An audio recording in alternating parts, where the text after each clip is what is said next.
legs are sweat and pain. Marines and cyclists breaking the chains. No fuel needed, just power and drive. Ride with me, let's come alive.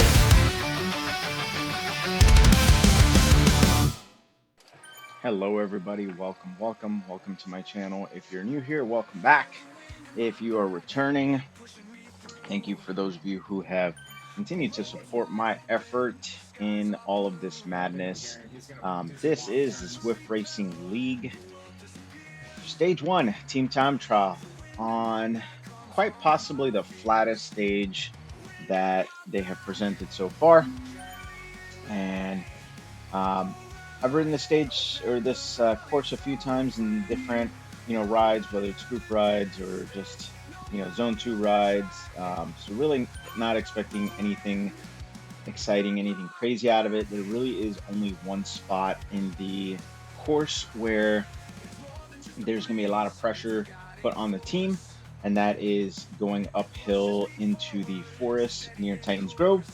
But outside of that, it is flat, and I am not a fan of flat. And the reason for that is because you have to maintain steady power. You get no rest in between pulls. Well, you do, but not the same as going downhill. Exerting a little bit of pressure going uphill and then, coasting downhill, and that kind of on-off, version of output versus, this is you're on and varying degrees of on. And so we are about 1:40 seconds till the start, and just wanted to give you guys a heads up. I am doing this old school, as you can already tell, because my face is not on here. Got some redecorating going on in the house for Christmas, and don't need to have my equipment, my camera and all that stuff in the way of everything for the moment, but I'm gonna get that back up and running here soon so I can get my face back on there, as well as I'm working on solidifying a better workflow. Because prior to some of my other videos, I would just kind of try and roll through everything. Now I'm actually trying to not necessarily write scripts, but write notes on what I want to talk about to keep myself a little bit more focused, and then also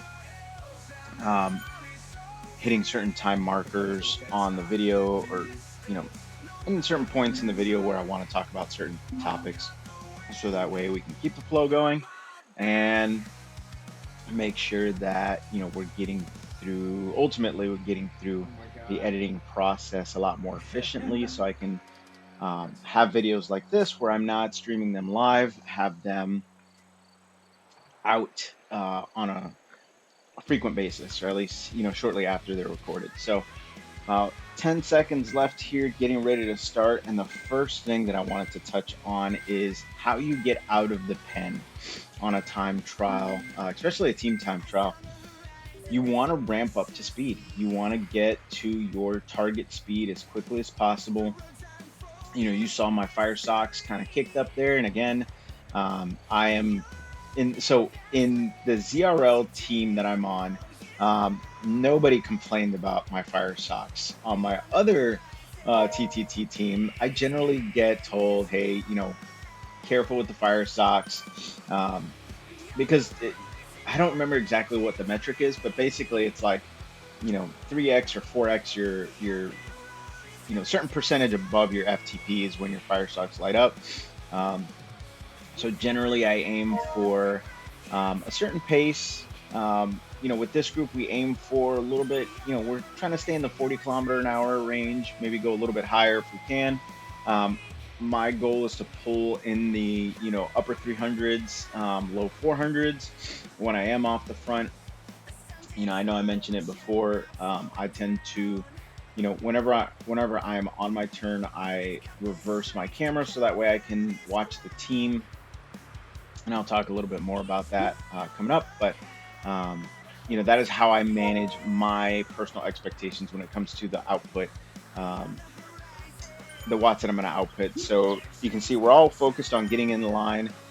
That becomes very important. The faster you can get in a straight line, the better you can work off of each other's draft.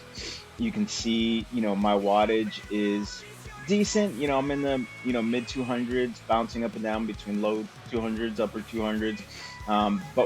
But the speed is picking up. We're now in the, 42, 43 kilometers an hour, which is really, most affected by the fact that we're in a straight line. We're drafting well. As I completely forgot about turning on sauce. So you won't see how much watt savings I'm getting in the draft, but know that it's there, and it's really, you can monitor that by the speed we're moving at. You'll see we'll start to kind of clump up a bit, and that does become a problem. But wanted to now fast forward it to my first turn.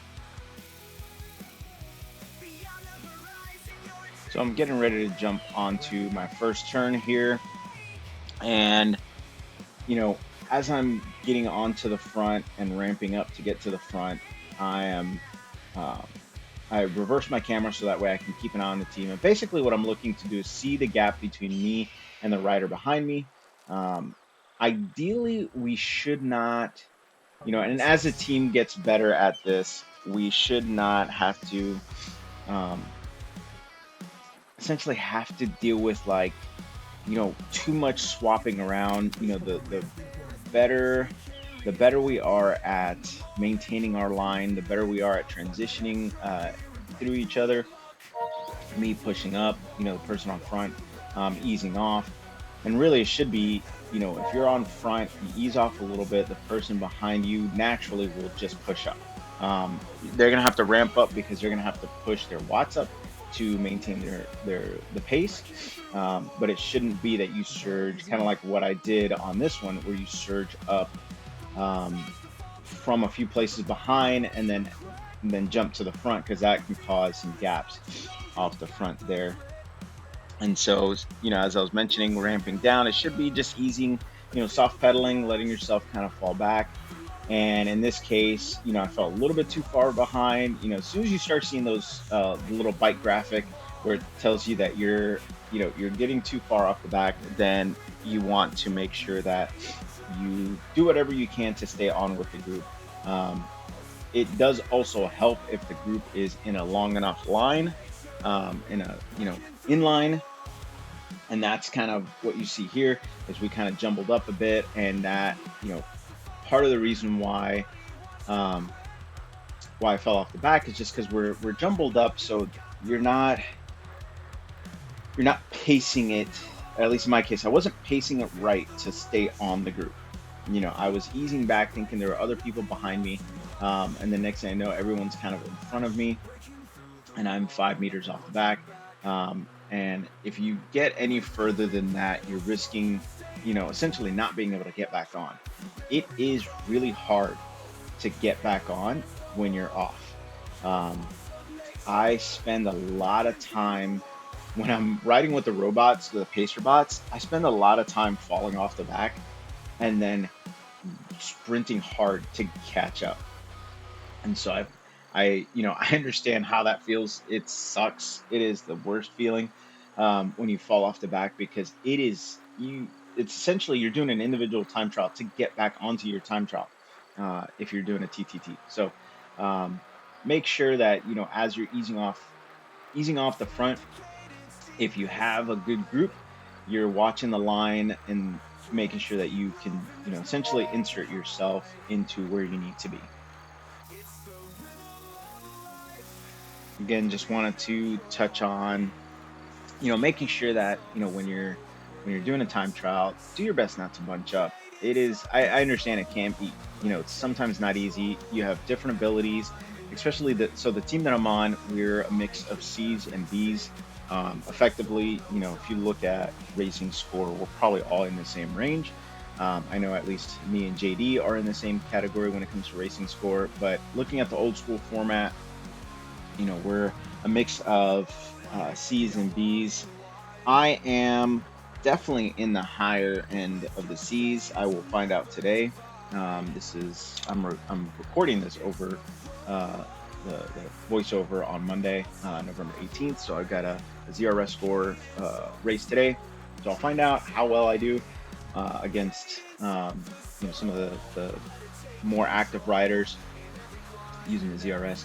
Um, so as you heard there, I came up on deck, and it's always important to make sure you're announcing where what you're doing, what you're where you're at when it comes to the team's needs. Um, me being on deck just means that my turn is coming up, and you know, as I start getting into, I'm looking at the clock, knowing the person's going to take it to about 12 minutes. So right around 11:55 ish, my focus is start ramping up the power. So that way, as they ease off, I can just float up to the front and essentially pull the rest of the team with me. And again, like I mentioned before, I reverse the camera to make sure that, I'm seeing where everybody's at. And once again, I end up, going a little too hard off the front. And so I'm just keeping an eye on, essentially where the placement is of the person behind me, what the line looks like. Look right there. We look beautiful. We're coasting at 43 kilometers an hour, 42 kilometers an hour now. So we are getting and maintaining our momentum. It's just a matter of, I don't want to create too big of a gap off the front, so that way the people behind me can not only stay on my draft, but it helps them save watts. The more efficient the people behind the lead rider can be, the more effective you can be as a team in the long run. And that's kind of what happens here. And so, like I mentioned before, just kind of soft pedaling, so that way I don't fall too far behind, and letting them know. I'm also, after the first time that, I fell off the back, I started looking at essentially the name at the bottom of the screen to see if there's anybody else behind me. I'm also looking at our the rider chart on the right side, just to kind of keep an eye on who's, where my team is at. Make sure that, if I'm going to the back, then I should be going to the back. All right, so as we get to the start of this climb, and we're really not that far into it, just maybe a few meters into the climb, you really want to, when it comes to team time trial, you want to make sure you understand going into the time trial what your team's plan is for hills, uphill, downhill. How are you guys going to manage it? Are you going to maintain a certain effort? Are you going to, let the person off the front lead the pace? That's going to really determine how you get up a hill together, whether you get up the hill together or not. And so, as you saw there, I jumped in. There was a gap that started forming. I jumped into that gap because I was already kind of in that area. So I put just surged up a little bit, just so that way I can get to the gap and make sure that, that is giving the opportunity for the people behind me to bridge up using my draft. And then it's the same thing downhill. As you're starting to go downhill, you need to have a plan of what's going to happen. People like me, 85, I'm 85.5 kilograms. That is going to make an impact on, how I descend. Bigger riders are going to descend a little bit faster, especially if you're continuing to pedal, you're building up your momentum. And so I tend to ease off pedaling, so that way I don't completely fly through the front of the group. If you do end up on the front, then the idea is just keep spinning your legs, keep the momentum going, so that way you're not trying to hit, essentially hit the brakes. Even though I know there is, you can hit the brakes with the Zwift Play or Zwift Click, whatever it is that has that feature. In this case, you don't want to stop pedaling and then potentially lose momentum because your avatar hits an uphill and you start to fall off the back, and then you have to surge up front. The goal of team time trials is to be as efficient as possible and not have to do a lot of these little surges just to stay with the group, because that's going to ultimately hurt your efficiency. All right, so here we go again, going into my next turn. Let's see if I learned my lessons on making sure I'm not surging, getting too far ahead. Spoiler alert, probably didn't happen. Um, so you can kind of see where I'm at. I'm at the front of the pack. I'm already there. We're kind of out of order. So while we're chatting on Discord, I'm, letting them know that, hey, I'm gonna, I'll take it since I'm already there, even though it's, essentially out of turn, out of our regular turn schedule. Um, and lo and behold, I'm looking and I see that I've got quite a bit of gap. In pushing up to the front, I ended up creating a, 4 or 5 plus meter gap between me and the person behind me. Um, and so again, it ultimately ends up, on that second person, to push a little bit harder to bring them up. But in my case, you know, it's on me to make sure that I'm not going so hard that I'm leaving them behind. Um, I also do like to make sure that I let people know, hey, this is how long I'm going to be on my turn, so that way they can, compensate. I personally like the 1 minute turn. Um, and ironically, I think that was, I'd meant to talk about that earlier, but I'll talk about it here. So I like 1 minute turns. I know some teams do shorter turns, some teams do longer. We have a couple guys. So the way we break it apart on our team is the stronger guys, the B-rated guys, are, we'll end up taking longer turns, sometimes a minute, sometimes plus. Um, and then the C-rated guys and the guys that are true C's, or low, you know 350 to 520 category racers. So maybe they're on the lower end of that. Then they'll take shorter turns. On our team here, this team, irrespective of our category or physical abilities, we all, for the most part, took minute turns.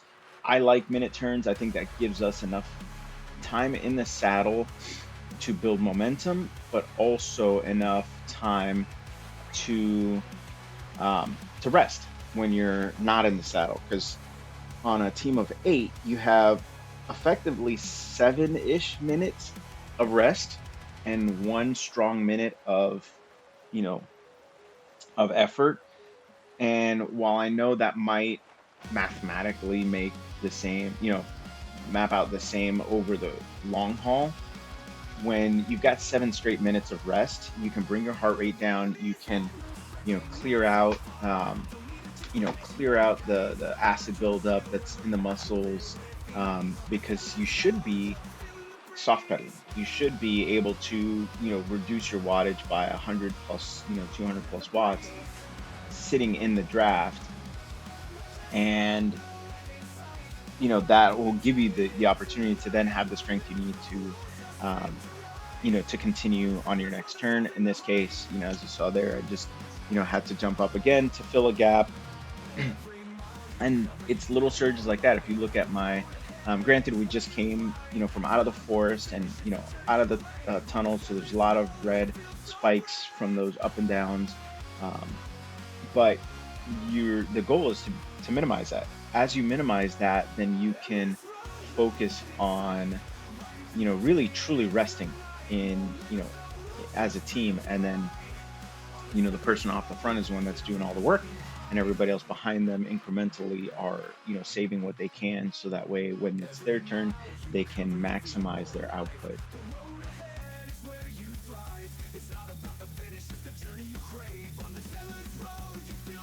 All right, so as we got through that desert part, you see we're kind of a little bit, here and there, bunched up a bit, not ideal.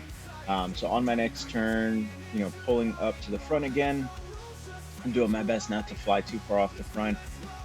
You see my fire socks kick up there because we've got some good momentum, and I didn't want to lose that. I wanted to make sure I stayed off the front, and I can tell you that was too much.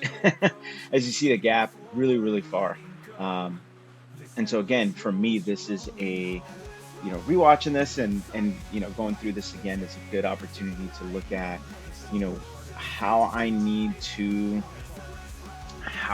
to, manage my personal efforts when I get up off the front, because again, the target, we have set for ourselves, and the way that the team maps it out is, in my case, my target is 3.8 watts per kilogram, somewhere in that range.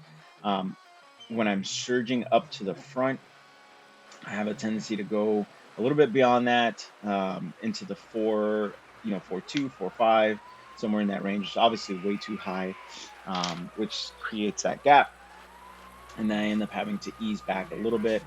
Um, and so it shows. It shows in my case, it just shows the inexperience of, managing that steady incremental pace for for a time trial. Obviously, I'm strong enough to help, and the team that I'm on is fantastic. We've done some great stuff, and in this case, we did really good with our I think with our placement.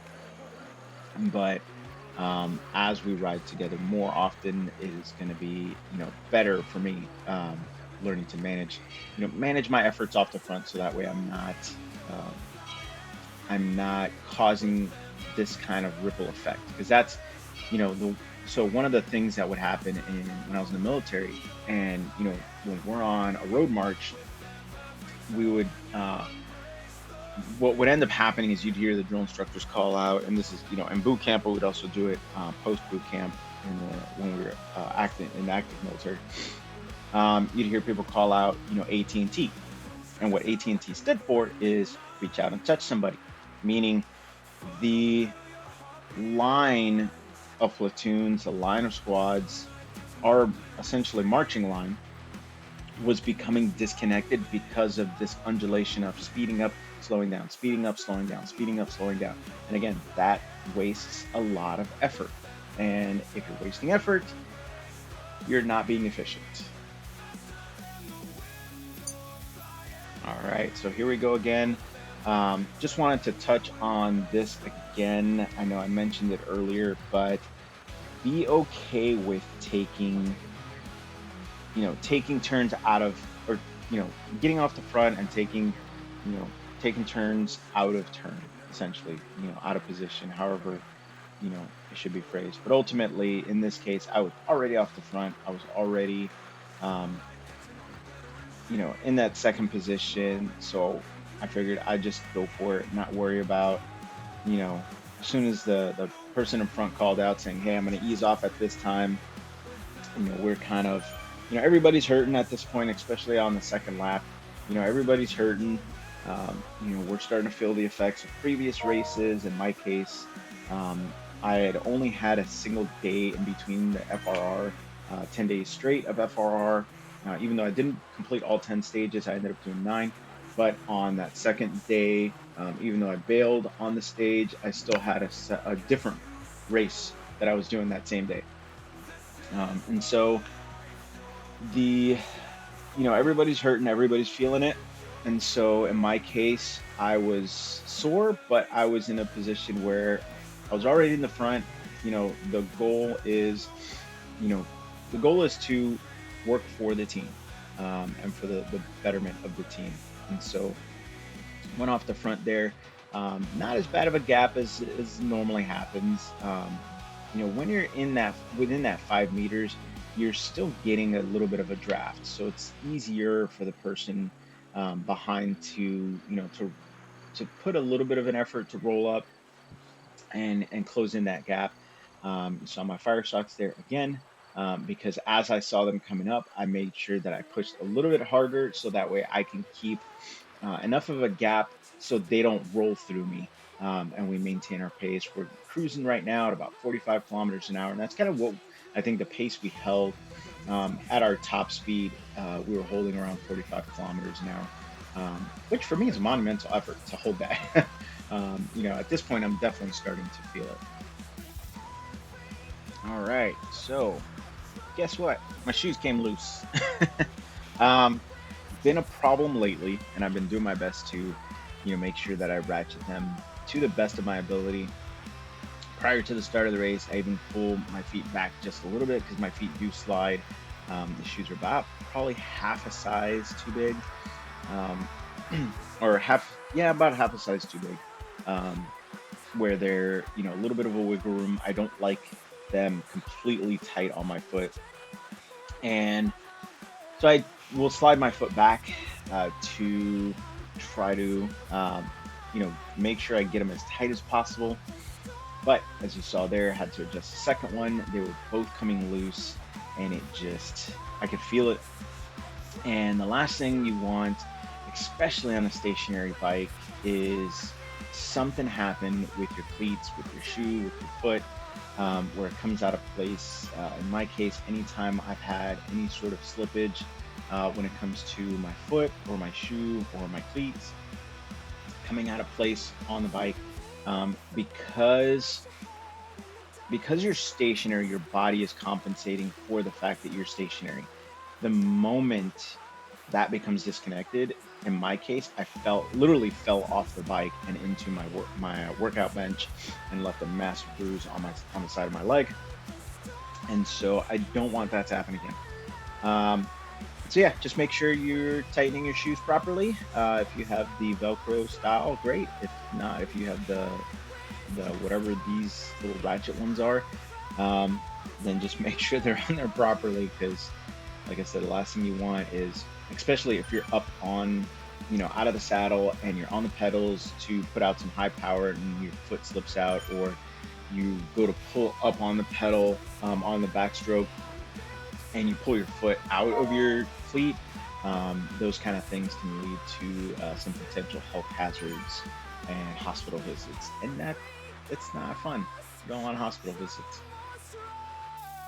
All right, so fast forwarding to the start of the climb again, and wanted to point out I was looking at my heart rate as I was reviewing this video and kind of chopping it up.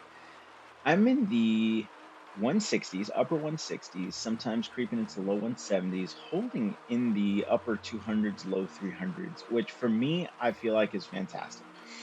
I feel like I gained so much endurance out of doing the FRR that at this point, I was still feeling good. Like my heart rate staying in the 170s, I wasn't, in spite the way my face looks there, I wasn't, struggling um, to pull turns. I wasn't, in this case here, struggling to keep up with the climb. I was putting out the effort I needed to. And again, I felt good. You can see my heart rate there going into the mid 170s, panting a little bit, but it, you know, it was a solid effort to get up that hill. But as I'm, like I mentioned before, as I'm going through the video, I'm looking at, where my heart rate's at in comparison to my wattage. And, I'm doing good. I'm feeling good. And this, with this, TTT was definitely harder. And you can see by all the little spikes on my effort chart there at the bottom, the effort graph. This TT was a lot of effort for me. Definitely actually harder than some of the stages on the FRR, which I would have not imagined. But again, because this is flat, those efforts are a little different. And so, but I was still excited to see that, my heart rate was, staying in the 160s. I felt good, felt strong, and definitely had enough power to continue going. So fast forwarding to, we got a group ahead of us, the Galaxy squad. So I saw that we were coming up on them. I'm always looking at the chart to see how many seconds behind the teams in front of us we are, as well as the teams behind us, how many seconds, they've either increased or decreased on us. And so I see that we're coming up to the Galaxy team, and over our comms, essentially, we started joking about passing them, and how we're going to pass them, and our the main person who is kind of coordinating, who's doing what on our team, is letting us know, hey, just pull through, don't worry about if you get caught in between them, but just make sure you pull through. The From my recollection, the appropriate thing to do is, if you're the team being passed, you're supposed to ease off, let the team pass you, and then kind of get your group together and keep going. In this case, you saw we had one guy that kind of stuck with us for a little bit. Not long, a couple seconds maybe, but it was just there a hardtail. No big deal. Um, we got another guy coming up that we're gonna pass. And so, that was, I was looking at that and thinking like, hey, we need to lay down some effort, lay down some fire, and get the team past these guys. Obviously, again, we're at the end of the second lap. Usually at this point, we're 30 kilometers in. Everybody's hurt on these on these races at this point. Unless you're in the higher category, you know, everybody's hurt. So, and even the higher categories guys, I'm sure, are hurt by this point. And so the goal here is just to make sure that I am putting down enough of an effort to keep the group together, but also helping create a gap between us and the team that we just passed. All right, so at this point, zip forward because I am starting to feel it. We are getting close to the end. We're just under 5K, and that effort took a bit out of me. It's still not, I'm still not at the, tail end of my energy demand or my energy ability. Um, and so, what I wanted to touch on with this section is just know when you're cooked, know when when you're, especially in a situation like this where I just finished my turn and now I got to pull essentially the same amount of watts per kilogram as I did on my turn in order to stay with the group, um, getting up that short hill. And that, it's those back-to-back effort that can kind of, drain you when you're, especially when you're on a team time trial. Like I said before, I'll say it 100 times. Efficiency is the name of the game. The more efficient you are, the better you're going to be at making sure that you can accomplish your goals. And so as we turn the corner here, the guys on the chat are kind of, we're all in the same boat. Some guys are starting to fall off the back, and I'm doing my best to put out the effort I need to stay with this group. Again, going, even though this is not a long, it's not a steep hill, it's not a long hill.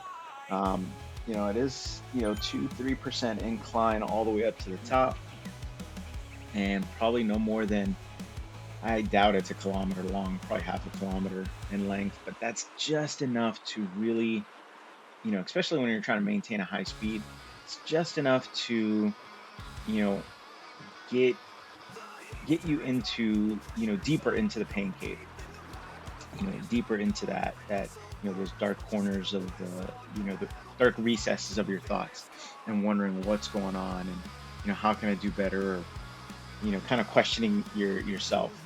And so, we start forming our line here again. And ultimately, we have two guys that are starting to fall off the back. They're about 7 seconds or so off the back. And, our main guy was just like, hey, let's push forward. We only need 4 to cross the line. So essentially the 4 that are there up front are the 4 that are going to be the ones to, cross the line and set the mark for the team. So I was stuck. I had no choice but to, give it all I had, because I'm there. I'm part of the 4 that need to make it across the line to set a good precedence for the team. You see JD up there with me as well, and a couple other guys. It was fantastic. It was great effort, for us to get to, get across the line here as a group.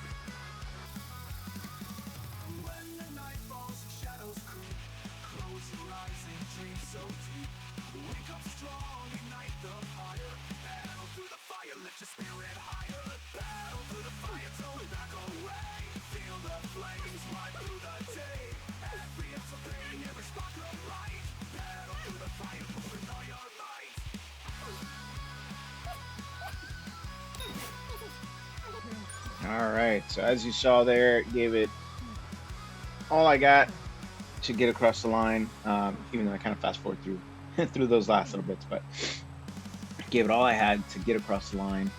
Um, we came at this point where, first through four on the stage. That is obviously not the final result because not all teams have, finished crossing the line. But that last kilometer, actually the last 2 kilometers, everybody was in my ear, just encouraging me, making sure that, they're, you know, building me up and encouraging me and just really, motivating me to get across that line because I went from feeling good to that minute plus, I think a minute and a half, um, surge or not surge, but turn that I did in the tunnel, in the underwater tunnel. Really took a lot out of me, and then obviously going up the hill and kind of turning into the desert area, that back to back to back to back effort took a lot out of me. And that left us there with the 2 kilometer mark, and I was hurting. I was feeling it. I wanted to make sure that I did my best, and these guys were fantastic, just encouraging me to keep going, keep pushing on the pedals.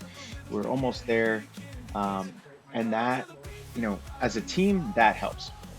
I can tell you that when I don't have these guys on my headphones, and it's me by myself, I have a tendency to not kind of to I have a tendency to lose sight of the team aspect of these races. But as you see there, we end the top 10. At least I ended up in 10th place overall, and that's kind of how we stayed for the rest of the stage. Lots and lots and lots of sweat. As you can see, my shirt kind of became translucent a bit, but it was a hard stage, hard day of racing, a hard hour or so of racing. And we are going to take it to the next one. Got stage 2 tomorrow. Hopefully I'll have that video out. Actually, I think so. Stage 2 I'm going to be streaming live because JD is traveling for work, and so I've made it my own little personal rule that if he's live streaming, I'm not going to live stream. But if he's not live streaming, then I will live stream. So hope to see you guys there. If depending on when this releases, I'll try and have it released today midday, so that way if you watch it today, stage 2 will be tomorrow, or if you watch it some other time, then just kind of look back and see how we did there. But again, appreciate your viewership, do all that good YouTube stuff, and I will catch you on the next one.